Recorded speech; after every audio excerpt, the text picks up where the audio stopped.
हर हर महादेव दोस्तों, अगर आप भी सावन में सोमवार का व्रत रखते हैं या फिर पहली बार आप सोमवार का व्रत कर रहे हैं तो आज का यह वीडियो अंत तक ज़रूर देखिएगा, क्योंकि आज मैं आपको बताऊंगी व्रत कैसे करना चाहिए, व्रत की संपूर्ण विधि क्या है, संकल्प कैसे लेना चाहिए, जल कैसे चढ़ाना चाहिए और कौन सी सामग्री महादेव पर चढ़ानी चाहिए, कौन से फूल चढ़ाने चाहिए, कौन से फूल नहीं चढ़ाने चाहिए और किस रंग के कपड़े पहनकर शिव जी की पूजा करनी चाहिए, जल किस तरीके से चढ़ाना चाहिए, पूजा का शुभ समय क्या होता है और जो अविवाहित लड़कियां हैं उन्हें किस तरह से महादेव की पूजा करनी चाहिए कि उन्हें मनचाहा जीवन साथी मिले, अगर कोई बच्चे नौकरी की तैयारी कर रहे हैं उन्हें किस तरीके से पूजा करनी चाहिए और जो विवाहित महिलाएं हैं उन्हें किस तरीके से पूजा करनी चाहिए कि उनके परिवार में सुख शांति बनी रहे। ये सारी जानकारी आपको आज की इस वीडियो में मिलने वाली है। तो आइए शुरू करते हैं। सबसे पहले जानते हैं कि पूजा का सबसे पहला नियम क्या है। सावन का महीना भगवान भोलेनाथ को अत्यंत प्रिय माना जाता है। ऐसी मान्यता है कि इस पूरे महीने में श्रद्धा और भक्ति से भगवान शिव की पूजा करने पर मन को शांति मिलती है और भक्त की सारी मनोकामना शिव पूजा से पूरी होती है। इसलिए सही विधि जानकर पूजा करने से अधिक फल की प्राप्ति होती है। सबसे पहले सोमवार की सुबह ब्रह्म मुहूर्त या सूर्य उदय के पहले उठकर स्नान करके स्वच्छ और सात्विक वस्त्र पहनिएगा। यदि संभव हो तो सफ़ेद, हल्का पीला या हल्का हरे रंग का वस्त्र पहनिएगा। इन रंगों को पवित्र और शांति का प्रतीक माना जाता है। अब पूजा का स्थान साफ कर लीजिएगा। भगवान शिव की प्रतिमा, शिवलिंग या चित्र के सामने दीपक जलाइएगा। पूजा शुरू करने से पहले हाथ में थोड़ा सा जल, अक्षत और एक फूल लेकर भगवान शिव का ध्यान करते हुए संकल्प लीजिएगा और इस तरीके से मंत्र बोलते हुए आपको संकल्प लेना है। मम अद्य प्राप्त्यर्थं मम मनोवांछित फल प्राप्त्यर्थं श्री परमेश्वरं प्रीत्यर्थं श्रावण सोमवार व्रत करिष्यते तत्पुरुषं महादेवस्य पूजन महं करिष्यते। अगर आप संस्कृत में ना पढ़ पाए तो इस तरह से मन ही मन पूरे भाव से बोलिएगा, हे भोलेनाथ, आज मैं सावन सोमवार का यह व्रत कर रहा हूँ या कर रही हूँ। मेरी इस मनोकामना को पूरा कीजिए और मेरी पूजा स्वीकार कीजिए।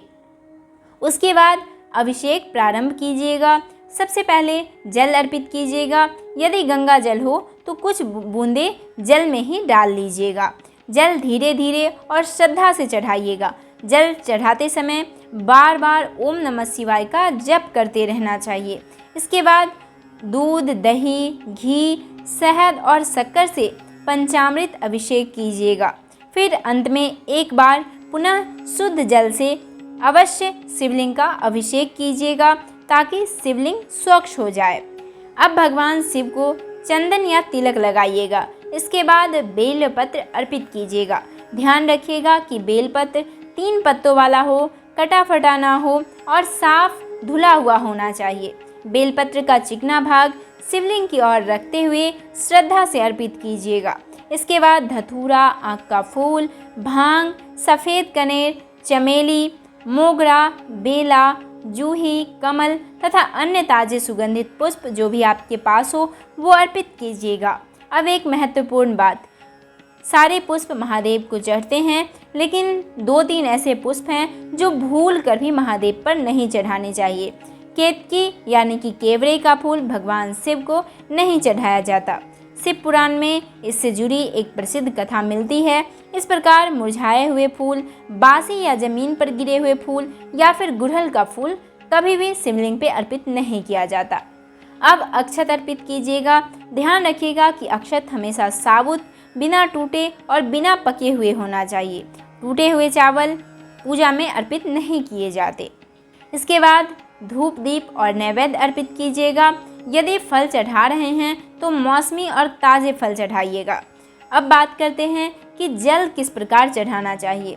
जल हमेशा शांत मन से और धीरे धीरे महादेव के ऊपर अर्पित करना चाहिए। जल चढ़ाते समय अनावश्यक बातचीत नहीं करनी चाहिए। मन में केवल भगवान शिव का स्मरण करना चाहिए और ओम नमः शिवाय का जाप करते रहना चाहिए। यदि मंदिर में शिवलिंग की पूजा कर रहे हैं तो वहाँ के जो नियम हैं उसका पालन अवश्य करना चाहिए। अब जान लेते हैं पूजा का शुभ समय क्या होता है। सोमवार को प्रातः काल में सूर्योदय के बाद पूजा करना अत्यंत शुभ माना जाता है। यदि सुबह संभव ना हो तो प्रदोष काल यानी कि सूर्यास्त के आसपास का समय 6 से 7 बजे के बीच का समय भी भगवान शिव की पूजा के लिए विशेष माना गया है। अब उन बहनों के लिए जो मनचाहा जीवन साथी चाहती हैं, उन्हें किस तरीके से पूजा करनी चाहिए। भगवान शिव और माता पार्वती दोनों की श्रद्धापूर्वक पूजा करनी चाहिए और ओम नमः शिवाय का जाप करना चाहिए और उन्हें भगवान से योग्य जीवन साथी की प्रार्थना करनी चाहिए। माता पार्वती ने भी तप और भक्ति से ही भगवान शिव को प्राप्त किया था, इसलिए पूजा में सबसे महत्वपूर्ण है सच्ची श्रद्धा, संयम और पवित्र आचरण। तो इस बात का ध्यान रखते हुए हमारी कुंवारी जो बहनें हैं उन्हें व्रत रखना चाहिए और जो भी विवाहित महिलाएं हैं उन्हें कैसे व्रत रखना चाहिए। वे अपने पति और परिवार के सुख, स्वास्थ्य और दीर्घायु की कामना से भगवान शिव और माता पार्वती की पूजा करनी चाहिए उन्हें और परिवार के कल्याण की प्रार्थना करनी चाहिए।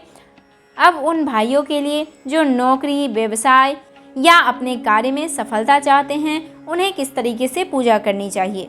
सबसे पहले भगवान शिव से बुद्धि, धैर्य और सही निर्णय लेने की शक्ति की प्रार्थना करनी चाहिए। ओम नमः शिवाय का नियमित जप करते रहना चाहिए और अपने कर्म में पूरी ईमानदारी रखते हुए पूजा करनी चाहिए।